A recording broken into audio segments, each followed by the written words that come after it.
going to check this little one out. She's complaining of some back pain here. I'm going to check her out. She's a little tight.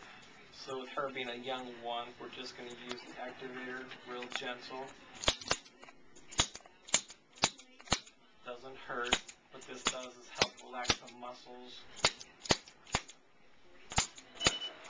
Make sure the spine is straight. That's great.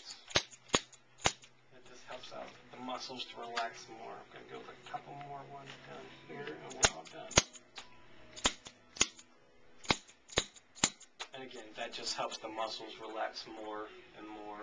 So that should start feeling better on her soon. Okay, and that's it. That's a simple chiropractic adjustment for a little kid. Okay.